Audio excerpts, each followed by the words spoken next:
Então, dando sequência ao nosso estudo de hoje, dia 21 de novembro de 2022, nosso segundo momento. Relembrando que nós estamos estudando de novo estudando os 15 princípios fundamentais. E de novo, agora, focando em cima do tema vida futura.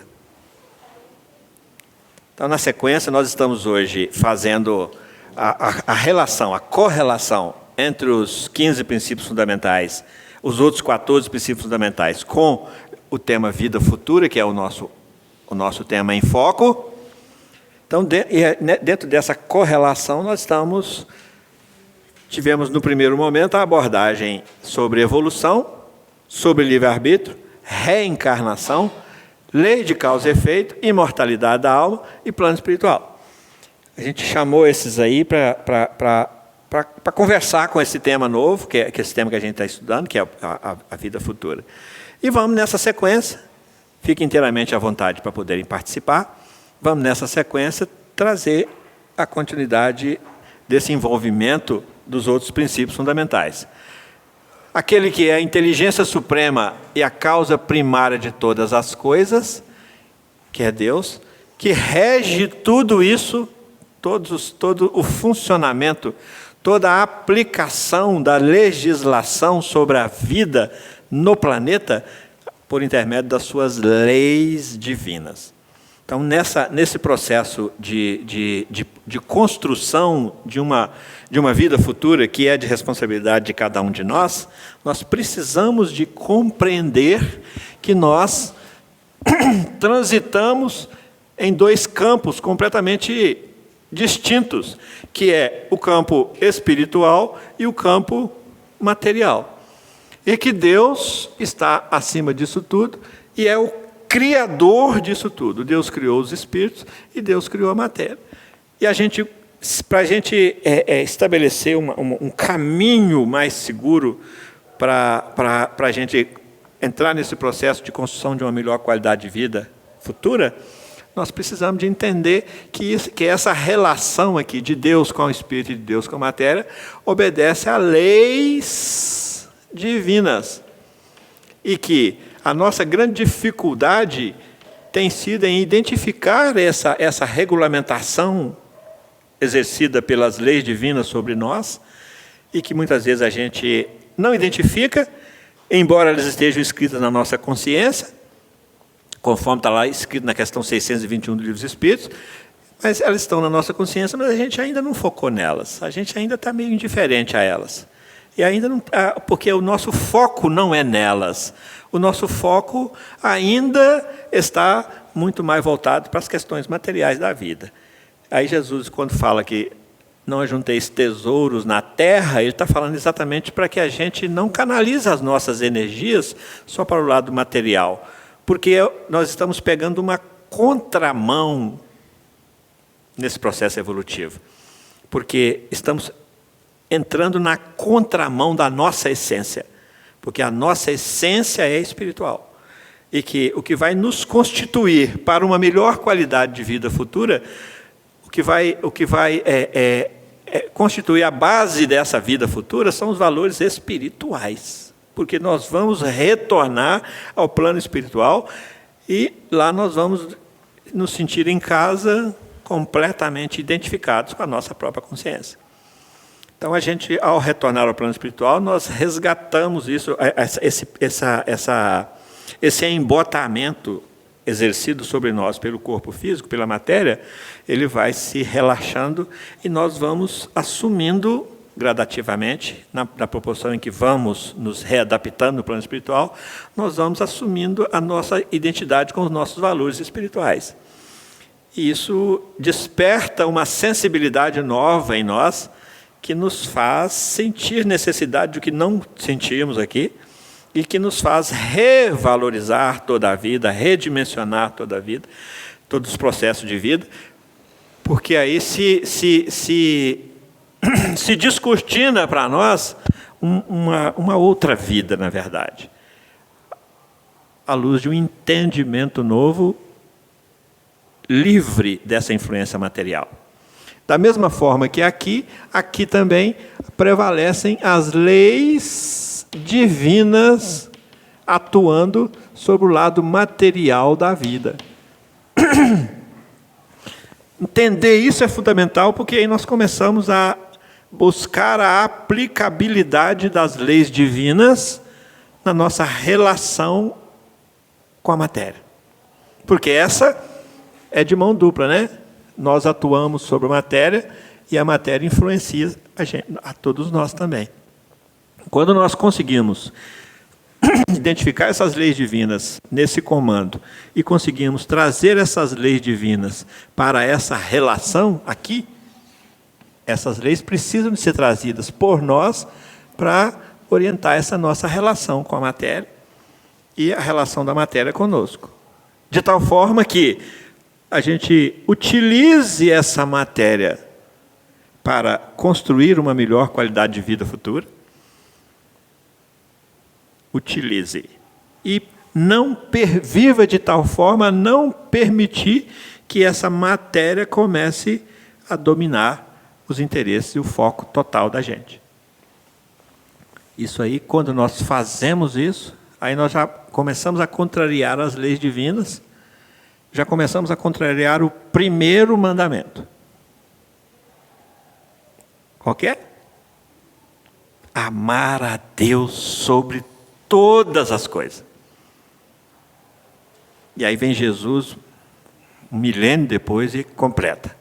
E amar, esse é o primeiro mandamento. E amar ao próximo como a si mesmo. Então, quando nós começamos a fazer essa lida com a matéria aqui, desconsiderando o próximo, quando nós queremos levar vantagem em tudo, no exercício da negociação com essa matéria, o que Jesus fala para nós aqui, quando ele vem falar assim: eu vim para fazer a vontade do meu Pai que está no céu. Aí depois ele aborda de novo: eu vim para cuidar dos negócios do meu Pai. Lembra dessa passagem no Evangelho? Eu vim para cuidar dos negócios do meu Pai. O negócio do Pai estava aqui? Porque o Filho do Homem não tem uma pedra para descansar a sua cabeça, para repousar a sua cabeça. É isso que ele está falando. Ou seja, isso aqui não é meu foco, não é meu interesse, não é meu valor. Então eu vim para cuidar dos negócios do meu Pai. E os negócios do Pai estão relacionados a essa criatura aqui, que são os filhos, que são os tutelados dele, de como é que esses tutelados se relacionam com a matéria. Isso aqui é negócio do Pai. É negócio do Pai estabelecer regras para esse negócio, para que essa relação seja boa e justa. Então, quando nós queremos levar vantagem em tudo, e que às vezes nós regozijamos de estar levando vantagem para nós em detrimento do sofrimento do outro, quando nós desviamos uma verba pública para trazer para o nosso bolso em detrimento, em troca do sofrimento do semelhante, nós como administradores, mas eu não sou político. Ah, não? Ah, não? Às vezes nós praticamos política o dia inteiro na nossa vida, no nosso campo de atuação. Porque quando nós deixamos desperdiçar como administradores dos bens públicos, quando nós deixamos desperdiçar uma safra, nós estamos administrando a fartura. Mas quando nós deixamos desperdiçar na nossa despensa, nós estamos administrando a escassez, né? O pouco. E quem não é fiel no pouco também não é fiel, não dá conta de ser fiel no muito. Então, quando nós deixamos perder na nossa despensa, nós estamos falando só de comida não, tá, gente? Estamos falando de despensa material, de uma certa forma, e de valores espirituais. Despensa onde nós guardamos as coisas. armazenamos as coisas. E nós temos valores espirituais armazenados em nós, que às vezes a gente deixa eles perder. Sim. Sim. Então, nessa relação aqui, é que nós fazemos a massa e o tijolo e o edifício desse nosso processo de construção de vida futura. É nessa relação da matéria. Então, toda vez que nós desobedecemos a lei nessas relações, nós começamos a arranjar problemas para nós, nessa vida futura. Por quê? Porque aí nós entramos em atrito com essa lei de causa e efeito. E aí nós chamamos para a nossa consciência a necessidade de consertar. É o que Jesus fala. Reconcilia-te depressa com o teu inimigo, porque nesse processo aqui de relação, o inimigo às vezes está aqui dentro mesmo, nós conosco mesmo, mas às vezes ele está lá fora. Reconcilia-te depressa com o teu inimigo, para que não aconteça que ele te entregue ao oficial. Quem que é o nosso oficial mesmo, gente? Quem que é o nosso oficial mesmo? A consciência é o juiz.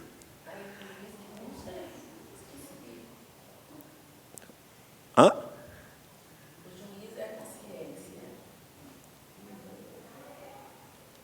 Reconcilia-te depressa com o teu inimigo, para que ele não te entregue ao oficial. Já é um terceiro componente. Poderíamos ver como os...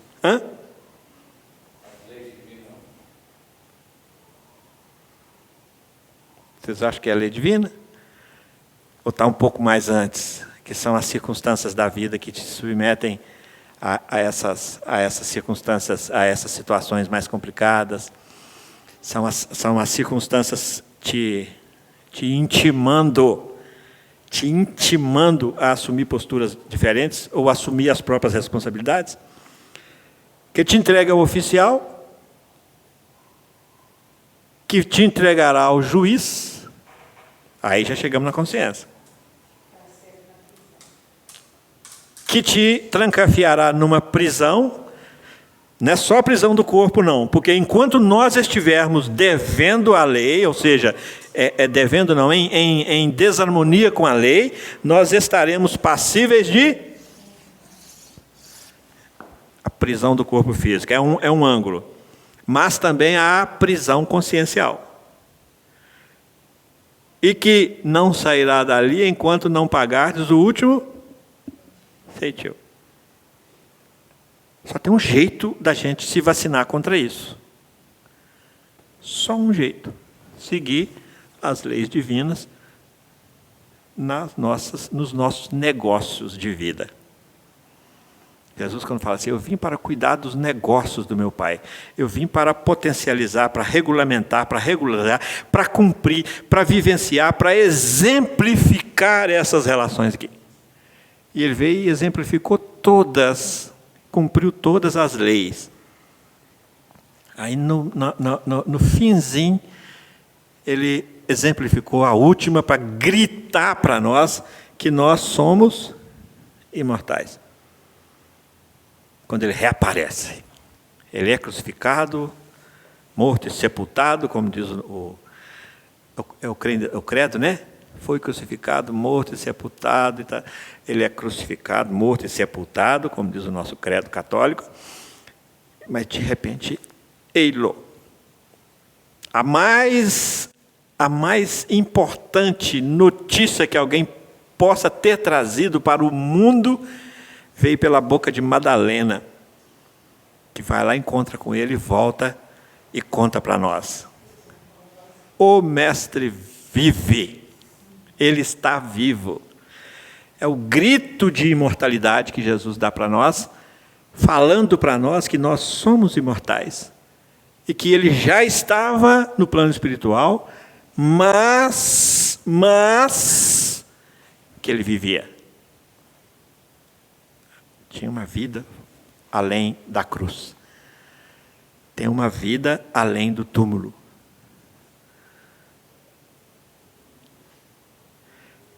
Então, há no Evangelho não uma grande preocupação, mas um grande objetivo do Cristo de nos esclarecer sobre isso.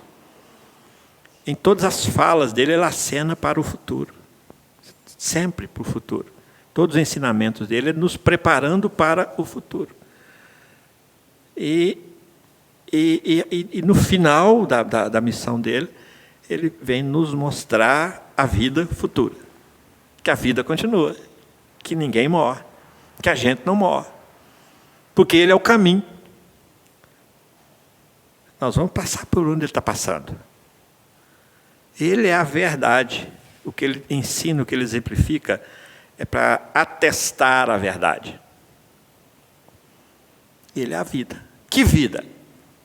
Qualidade de vida espiritual. Aquele que quiser seguir-me, seguir para onde? Para a vida futura.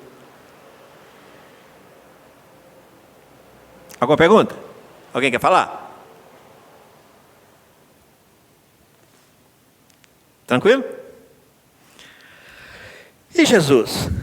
Deus, Jesus. Jesus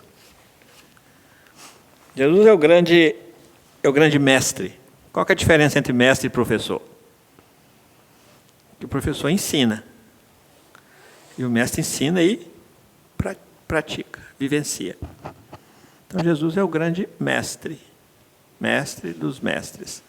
É o Cristo que encarnou uma vez no planeta como Jesus e que depois de crucificado, ele retorna ao plano espiritual, mas antes de ascender para os seus mundos divinos, ele ainda nos dá a última lição, que é a lição da imortalidade. O último grito, que é o grito da imortalidade. E é esse Cristo que é o governador do nosso planeta, um dos planetas, dos infinitos planetas desse universo, e um dos incontáveis Cristos a serviço de Deus, como delegados, como enviados, como representantes de Deus em todos os cantos desse universo, onde há a necessidade do amparo, da referência, do modelo, do guia. A soberana justiça e misericórdia de Deus não desprover absolutamente nenhum mundo, consequentemente a nenhuma criatura. Deus é o provedor de absolutamente todas as nossas necessidades materiais e espirituais para que a gente atinja uma melhor qualidade de vida futura. Ele está sempre, por intermédio das suas leis, nos puxando para frente e para o alto, pela lei de progresso, e a gente às vezes é que garra, a gente às vezes é que pega manha, a gente às vezes é que se rebela, a gente às vezes é que resiste, cria dentro de si uma resistência. É o que Jesus fala com Saulo, quando ele encontra com Saulo lá na estrada de Damasco. Saulo, duro é para ti recalcitrar contra os aguilhões.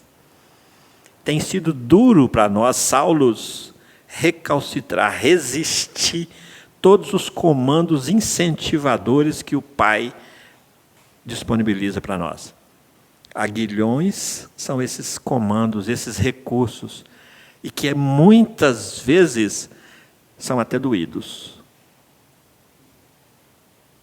Lembrando do carreiro, do boi de carro lá, do carreiro de boi, que ele tem uma vara comprida, que ele tem umas argolinhas assim, na ponta da vara, mas que tem um ferrãozinho também.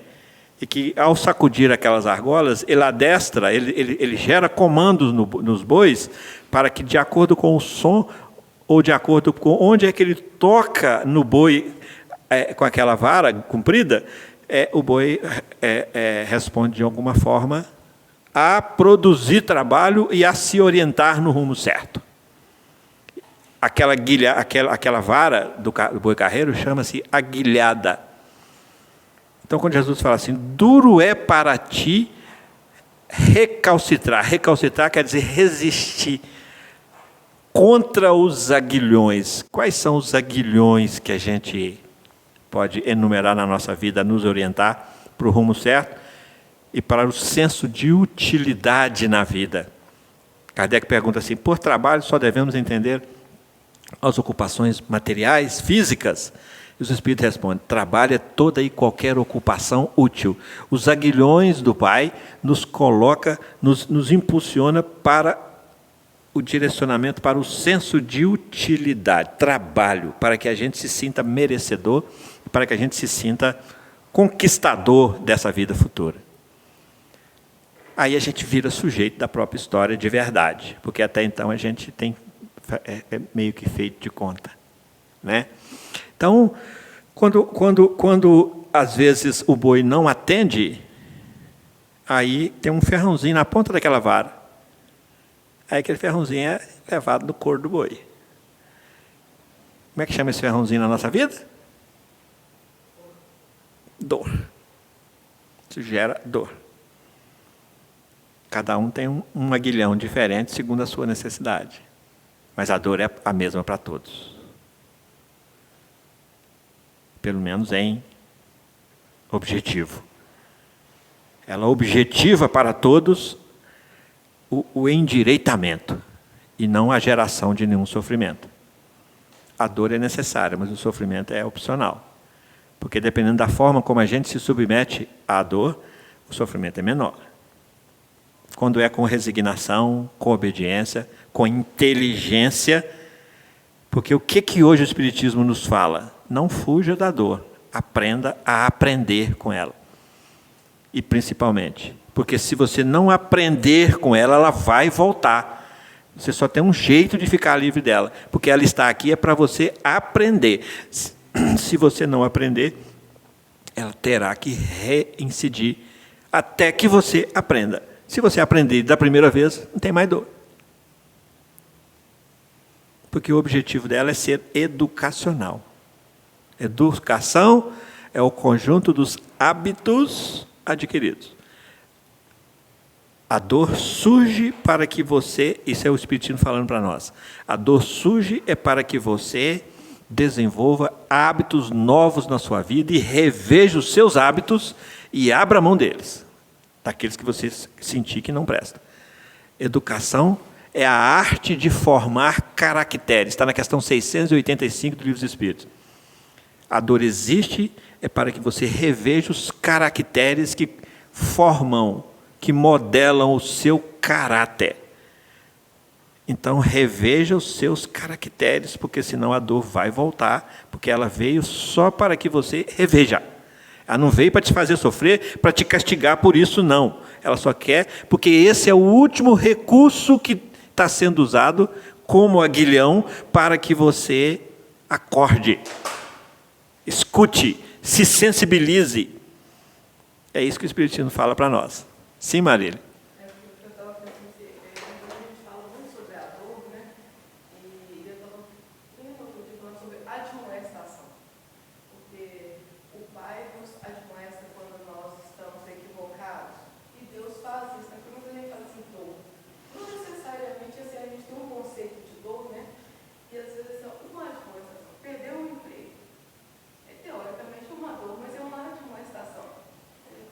Sim. Certo, né? Uhum. A pessoa, um ente querido que se foi, uma enfermidade, é um lar de uma estação, né? Que Sim. pensar assim, tentando nos guiar para aquilo ali. Necessariamente não é dor, né? Porque dependendo de se eu aceito de uma estação, me conduzo, eu, igual você disse que era o que eu tinha que aprender, e virou dor, né? É. É um lar de uma estação. É. Se a gente escuta do primeiro momento, a dor já passa. Porque nós tomamos uma consciência nova e aquilo já passa. Essa admoestação que a Maria está trazendo, também funciona para nós como, numa outra vertente, através de convites. Joana de Anjos tem um livro muito interessante que se chama Convites da Vida. A vida está nos convidando, contínua e permanentemente, a fazermos, a construirmos uma vida futura diferente. Mas a gente, às vezes, não escuta e não atende os convites. E aí é preciso... O carreiro está batendo ali em determinadas partes do corpo do boi, normalmente na cabeça, no chifre, para que ele mude de direção, para que ele assuma conduta diferente no passo dele, para que ele acelere um pouco mais, ou para que ele segure um pouco mais na descida. Mas, às vezes, ele não obedece, e o carro de boi vai escorregando. Aí tem que tomar providências. Aí o couro come, né? Aí o couro come. A dor, então, na verdade, lá para o boi, é uma força de expressão, o couro come, né? Porque na gente também, às vezes, o couro come. Tem que comer muitas vezes, porque senão você não acorda. Porque parece que adormece a sensibilidade, ou adormece a nossa própria inteligência no sentido de entender, de compreender. E aí é preciso que reincide até que a gente, né? Deixa eu mudar, deixa eu. Tranquilo isso, gente? Então, assim, a gente vai identificando cada um, e Jesus é exatamente esse condutor nosso. E utiliza os aguilhões segundo as leis divinas, com justiça e com misericórdia. Nunca uma dor vem além do que nós necessitamos, do que nós precisamos, porque senão Deus seria injusto. Isso é regido por leis. Não é que Deus vai estar lá perto de você e falar assim, agora vai doer. Agora vai parar de doer. Não. Leis divinas que regulamentam todos os processos. O universo é regido por essas leis, tanto no lado espiritual quanto no lado material. Segunda bem-aventurança, bem-aventurados os aflitos, porque eles serão consolados. Todo mundo vai ser consolado? Vai. Por quê? Porque Deus é soberanamente justo e bom. Mas, ao mesmo tempo, não. Não necessariamente. Porque é preciso ficar consolável. E, às vezes, a gente não fica consolável porque não entende os recados da vida para a gente. Não entende o que a Maria trouxe para nós, as admoestações, os alertas, os avisos, as recomendações, e também não escuta os convites da vida, que a vida está sempre nos convidando a mudar de direção, a redirecionar a nossa própria vida. Mais alguma pergunta? Mais alguém quer falar? Isso tudo, gente, é o Espírito, né? Estamos falando é dele. É o Espírito que é o sujeito dessa história toda. É ele que pratica a ação, é ele que é o sujeito. Vida futura é do Espírito. Então, deixamos ele por último, porque era óbvio que nós estávamos falando do Espírito. Deixamos por último? Não, ele ficou por último aqui por uma questão muito natural. Estamos falando é dele. Sem ele, nada disso aqui estava acontecendo. Kardec pergunta lá, matéria depende do Espírito ou o Espírito depende da matéria? Está lá no livro do Espírito. O Espírito existiria independentemente da matéria. Está lá, a resposta é assim mesmo. Então, nós estamos falando é dele, do Espírito. Estamos falando é de nós, falando de mim, falando de você, falando do outro, falando da individualidade. Né? E tudo isso tem um registro.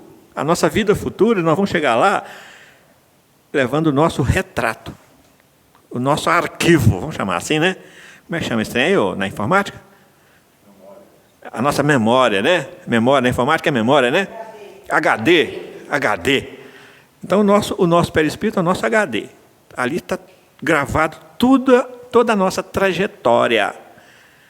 Então, ele também é instrumento de registro. Aqui é o perispírito. Então, nós vamos chegar do lado de lá, perispírito. Nós nem precisamos de ficar relembrando o que é que nós fizemos, não.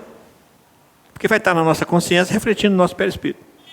Então, basta que a gente chega na frente do espelho assim, olha para você mesmo. E lá também, Deus não vai estar assim, ó, isso aqui está com pecado. Não. Está tudo registrado nas leis da matéria, que o perispírito é matéria. Nas leis da matéria, nas leis espirituais, está tudo registrado para ir gravando paulatinamente no nosso corpo espiritual. Então, quando nós chegarmos do lado de lá, largar esse corpo aqui, aí nós vamos ficar com tipo um mapa lá, assim, tipo um arquivo, um HD. É só acessar, é só olhar. Os espíritos mais elevados, do lado do plano espiritual, olham para nós e nos perscrutam. Abordam-nos na nossa intimidade. Os espíritos mais grosseiros, menos elevados, olham e veem o que está mais na superfície. Mas vê o suficiente para identificar os nossos equívocos e ficar zombando da gente. É o que aconteceu com o André Luiz. Eles olharam para ele e falaram, ih, olha lá, é suicida. E começaram, suicida, suicida. O André Luiz ficou doido com aquele. Não sou suicida, não. Mas havia um suicídio indireto ali. Sim, Lu?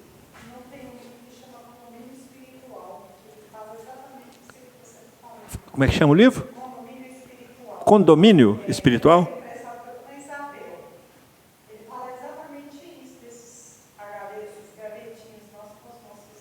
Sim, sim. Trazemos em nós os nossos registros. O perispírito é exatamente o registrador dessa. É a nossa função, é uma função identificadora de nós. É uma função que ele tem. Ele nos identifica onde é que nós estivermos, do tamanho que a gente é. Eu tenho para mim, nunca li isso, não, nas obras básicas, não, mas assim, estou falando agora de uma opinião pessoal, tá? Eu tenho para mim que a nossa cisma de morrer também se repousa nisso. Que a gente sabe, já morreu muitas vezes, né? A gente já morreu muitas vezes, a gente sabe o que nos espera. Chegar lá, as máscaras não caem, não. Essa máscara toda cai. Então, chegar lá e falar, uai, é você mesmo? Então, gente, essa ideia da vida futura, essa ideia que o Espiritismo vem passar para nós, quase que desenhar mesmo para nós, né? É para a gente se perguntar assim, e agora? O que é que eu faço com isso? Porque não basta saber, eu preciso fazer alguma coisa com isso, para que isso me sirva de alguma forma de proveito, para que eu evolua. É porque é para isso que eu estou aqui. É para isso que cada um de nós está aqui. Mas é preciso que a gente vá tomando consciência e se perguntando, e agora, o que é que eu faço com isso? O que é que eu faço com a imortalidade? O que é que eu faço com a vida futura? Com esse conceito de vida futura e com essa visão que eu estou tendo, que a vida de amanhã, eu resolvo ela hoje aqui. E que hoje eu estou exatamente vivendo o futuro de uma vida passada. E que amanhã eu vou viver o futuro dessa vida. O que eu quero para mim lá? O que eu faço com isso? Como é que eu tiro proveito para isso? Como é que eu me melhoro com isso? É uma melhoria a cada dia. Ninguém está querendo virar santo da noite para o dia, não. Mas a proposta é que a gente se melhore gradativamente à luz de uma consciência nova. Isso tem um nome, chama-se cair em si. Que a gente às vezes está meio fora de si, né, nessa vida, levando a vida para lá. Tá? Muito obrigado a todos. Semana que vem nós vamos começar um tema novo, que é, depois de vida futura, entra plano espiritual. Aí nós vamos entrar conversando sobre o plano espiritual também, e iniciar o nosso diálogo sobre esse tema, depois relacioná-lo com os outros também, da mesma forma que fizemos hoje, com os outros 14 princípios fundamentais. E assim nós vamos quase fechando aí o ciclo dos 15, né? E segunda que vem, com a graça de Deus, estaremos aqui de volta. Muito boa noite, muito obrigado a todos.